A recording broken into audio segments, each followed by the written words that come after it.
ఎప్పుడు ఆపాలి? ఎవరైనా మన ఎనర్జీ యూజ్ చేస్తున్నప్పుడు నచ్చట్లేదు, రెస్ట్లెస్ గా మైండ్ అటు ఇటు తిరుగుతుంది, చాలా నిద్ర పట్టట్లేదు, 2-3 రోజులు నిద్ర పోతే అప్పుడు ఆపేయాలన్నమాట. ఓకేనా? నిద్ర పట్టకపోతే ఆపేయాలి, ఎనర్జీ యోగా చేయకూడదు. ఓకే, ఎందుకంటే ఇది ఎనర్జీస్ కరెక్ట్ గా ఉండాలి, బ్యాలెన్స్ గా ఉండాలి. అప్పుడు గురువుని కానీ కాంటాక్ట్ చేసి మళ్ళీ అక్కడ బ్యాలెన్స్ చేసుకుని వెళ్ళాలి. వంట చేసేవాళ్ళు కానీ, డ్రైవింగ్ చేసేవాళ్ళు, బైక్ కానీ, స్కూటర్ కానీ, కార్ కానీ, బైక్ చేసే వాళ్ళందరూ ఈ ఎనర్జీ యోగా చేయొచ్చు ఈజీగా. సైకిల్ తోడొచ్చు, చేసేయచ్చు.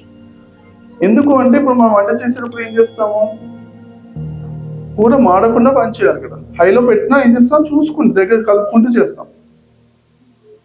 అట్లా అంటే సిమ్లో పెడతాం ఒక్కోసారి, అప్పుడప్పుడు అయిపోయిన తర్వాత ఆఫ్ చేస్తాం. ఇట్లనే మన బాడీలో ఎనర్జీస్ మంచిగా ఉంటే బాగుంటే ఓకే.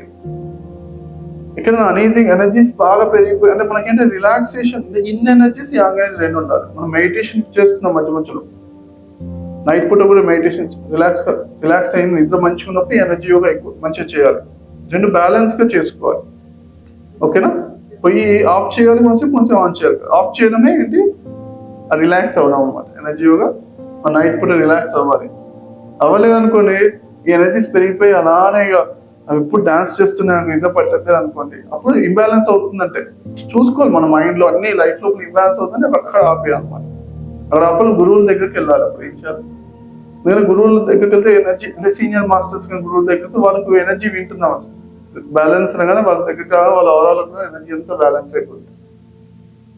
Okay, clear? సో అలానే బైక్ లో వెళ్తున్నాం అనుకోండి, ఈ బైక్ లో 60లోనే వెళ్ళొచ్చు. ఈ రోడ్ లో గుంటలు ఎక్కువనే 40లో వెళ్ళొచ్చు. స్పీడ్ తక్కువ చేస్తే పెంచుతున్నాం, అన్ని చూసుకుంటాం కదా. మళ్ళీ ఎనర్జీ యోగా కూడా ఎంత చేయాలి, ఎప్పుడు ఆపాలి, ఎలా చేయాలి, ఎంత ఎనర్జీస్ మెయింటైన్ చేయాలి, అన్ని కూడా మనకు తెలిసిపోతాయి న్యాచురల్ గా. నేను మా బాడీ లోపల హ్యాపీనెస్ చెప్పేసి, ఎంత హ్యాపీగా ఉంటే అప్పుడు చేసేది రైట్. చేస్తుంటే చికాగా అనేసి అనిపిస్తే అది something is wrong. So stop they, meditation safe గా ఉంటుంది. Natural Anapanasati safest. Okay, Anapanasati చేసుకోండి. ఇది కూడా ఏంటంటే స్ట్రాంగ్ గా ఉన్న వాళ్ళకి ఇంకా ఈజీగా ఉంటుంది అన్నమాట.